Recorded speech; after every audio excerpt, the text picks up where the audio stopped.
Good morning guys, hope you're doing well. This is the video for the AutoChartist analysis that goes alongside, that aligns with the bubbles. And so yesterday we had Kiwi yen, and we can see that we had a profitable trade there. So that was good. In hindsight, we could have obviously increased the TP a lot, but it's fine. We just kept it where it was, and it was like a 2R trade, just shy of 2R. So that was good. So that's a tick in the box. So we go to New Zealand dollar Swiss, and that was also a trade that we had yesterday, and that was a good one as well. That was a very juicy profit there at 1.76R. So nice amount of profit there. So that's great. Okay, so that's two ticks in the box, so both successful. Now what we need to do is have a look at the bubbles, and we can see how they align. Now we come to the current daily bubbles. What we're going to see potentially is a strong yen and a weak dollar, okay, because they've shorted the yen. We have to remember though, it's important, is that they're still net long yen. So obviously, ideally we'd want it down here, so they're net short, okay. So it's a little bit of like a tricky one to trade. They're long, but they've reduced their longs, and so that Aussie is also in the mixed section. They're short, but they've gone long. Okay, so we want them to go short and add short. We want them to go long and then add long. But this is mixed, and then that's mixed. Okay, so yen could be a little bit tricky today, but they certainly have shorted it. So therefore, we should see a little bit of yen strength. So we can just minimize that.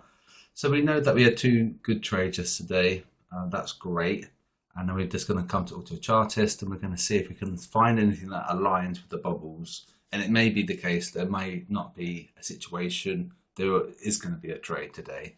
Okay, and if you need the AutoChartist, or not necessarily need it, but if you would like to get access to it, you get that from IC Markets. There's a link in this YouTube video. If you click that, and then you can access the web app here. And I think it might just be for live customers, I'm not sure, but you can create a live account there using the link. And if you fund it, you unlock all the stuff that we've got in QDB. So it's probably going to be worthwhile because you're going to trade it anyway. And if you trade using that link, then you unlock the Discord, the robots, the community, trade signals, and stuff like that. So let's have a look, see what we can find. We can't do that because we don't have a Thai baht. We don't have that currency in the sheet. Don't have the Singapore dollar. Now we do have the Aussie Swiss, but if we come back to the bubble, what we find is that that doesn't align currently. Okay, we should see a weaker Aussie, a stronger Swiss, but we can certainly mark it, and we come to Aussie Swiss, and this is what it's currently saying. So this is probably going to go to the stop loss, but that's what it's saying. And so currently, according to the sheet, this should come down, right? So that's therefore ideally what we want the sentiment and the technical to align, because it gives us the greater confidence, because the sheet is saying this is going to come down to stop loss. The technical is saying going up. So it's going to be a good advert for the QDB sheet if we come down to the stop loss, because we should, in speech marks, come down because of the bubbles, okay? And can't do the Singapore. And likewise, we won't have that because of the situation with the Swiss. So that's, obviously that doesn't qualify. This is going to be a very good test, by the way. It'll be a really good advert for the sheet. That would basically say sentiment is really, really powerful, and we know it's pretty powerful. So we'll have to see how we go with that. It could come down, and then therefore we wouldn't take this one, because what it's saying is that we're going to have yen weakness, but if we come to the sheet, we're going to have yen strength today. Okay, this may be a good swing trade idea, but if we're looking for intraday, this doesn't qualify. Okay, and that's it, I think. Yeah. Oh, I guess we could do Euro Kiwi. Yeah, we could look at that. How does that look on the sheet? What's it saying? It's saying EN down, isn't it?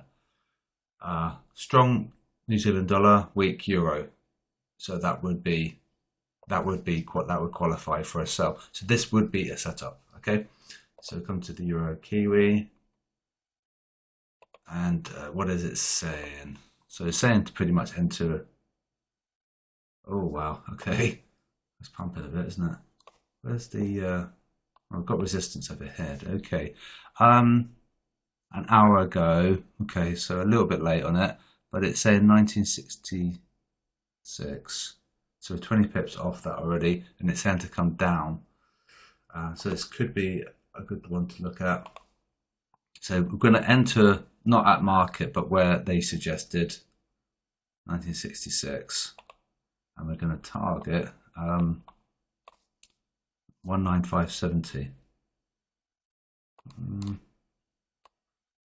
195.70. Okay, and then that stock could be there at the super trend. So it may be okay. We'll have to see how we go with that, and we'll come back to it tomorrow. Don't forget we've got end of month as well, because that's important to note, because big companies, corporations are closing their positions down, and because they do global trade, impacts FX. It's very, very important. So tomorrow is going to be a little bit of a tricky one, a bit of a pickle, and we'll just have to see how we go with this. So remember to trade safely. You know you need to respect your stop loss and try and get a good risk reward.